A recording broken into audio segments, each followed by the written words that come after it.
Hi, my name is Rob Kaufelt. I'm the proprietor of Murray's Cheese Shop down here in Greenwich Village on Bleecker Street.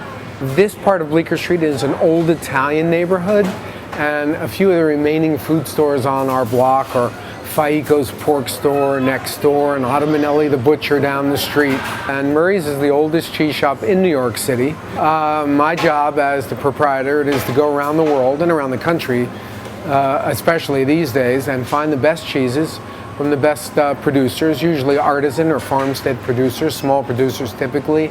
Bring these cheeses back here for sale at Murray's, and also to educate our customers about these cheeses and other products that we sell. Businesses beside our two retail shops, we have a wholesale business. It's probably our largest business right now. We're the prime purveyors of fine cheese to the restaurants here in New York City.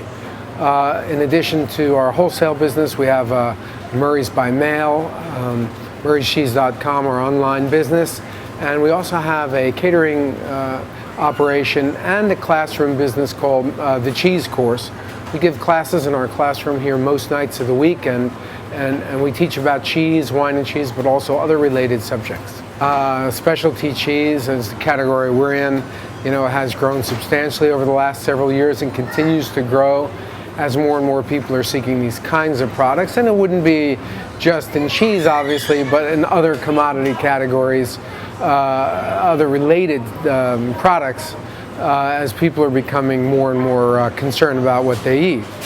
Domestically, the biggest growth has probably been in American farmstead cheeses. More and more people returning to the farms in dairy farms, not just agriculture.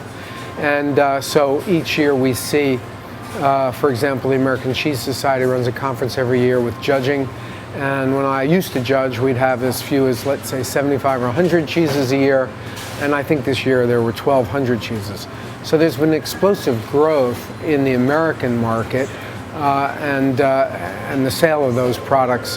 People are really looking for those products. And again, I think it's part of the larger trend. I think you see the same thing in bread or chocolate or beer or wine. All of these food items that have become more recognizable. I think it's all part of the larger movement of slow food, if you want to call it that, real food we could call it, local food. I think these are all part of the same trend, and we're a bit of the cheese piece of that larger trend. Cheese trends tend to be slower than trends in perhaps other fields, perhaps media or fashion. Here, because many of the cheeses we sell, have been made for, centuries perhaps, it wouldn't be any great surprise to find out that, several of our best sellers here are the same as when I bought Murray's 20 years ago. That would be Parmigiano Reggiano, Brie from French Brie, 60% double cream Brie, Camembert, Swiss Gruyere, and fresh mozzarella would be still among the top 10. Nevertheless, over the years we've seen many trends. The American trend, as I've mentioned, certainly we've seen the rise of blues as a category. It's gotten bigger and bigger and continues to rise.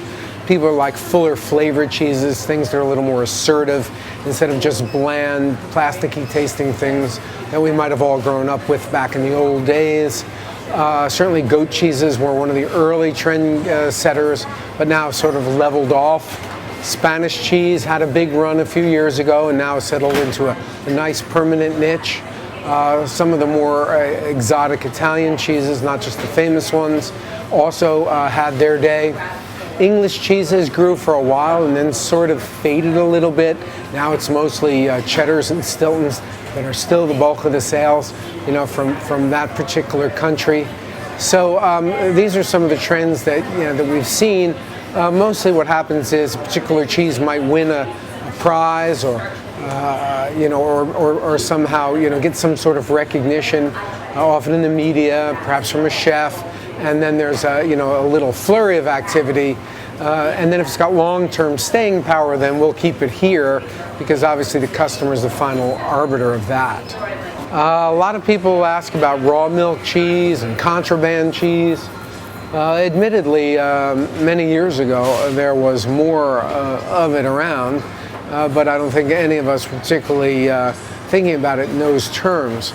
By that I mean, in order to be legal in the United States, raw milk cheese made from unpasteurized milk, must be aged 60 days or more. And when cheese is not aged 60 days or more, and it is unpasteurized, then it's not legal to sell. We don't carry that anymore. You don't see it much around. But again, in the old days, nobody was bothering to check whether a camembert or another sort of cheese, popular cheese, particularly from France, was unpasteurized or not. Typically, we might prefer unpasteurized cheese to thinking that the flavor might be a little fuller because the milk hasn't been boiled away. But now the cheeses that we have, the 250 cheeses that are behind me, many of them are raw milk, but they would all be aged, more than 60 days, and there's not much going on in the contraband term, and even Europe is changing now because some of the northern European countries, not just the United States here, are looking for pasteurized cheeses. They're finding ways, to make cheeses that have more flavor, that also satisfy, what some countries feel, are health requirements concerning those cheeses. Food's meant to be delicious. Food's meant to be eaten with the family, and it's not just an energy bar, filled with, micronutrients in some way to be disposed of as quickly as possible. If we eliminate the pleasure of the thing, if we eliminate the ritual of the thing, then we haven't really done ourselves any favor. So that's what we try to do here. This is not only just about the cheese and selling those kind of products, but the fact that this was an old-fashioned neighborhood store.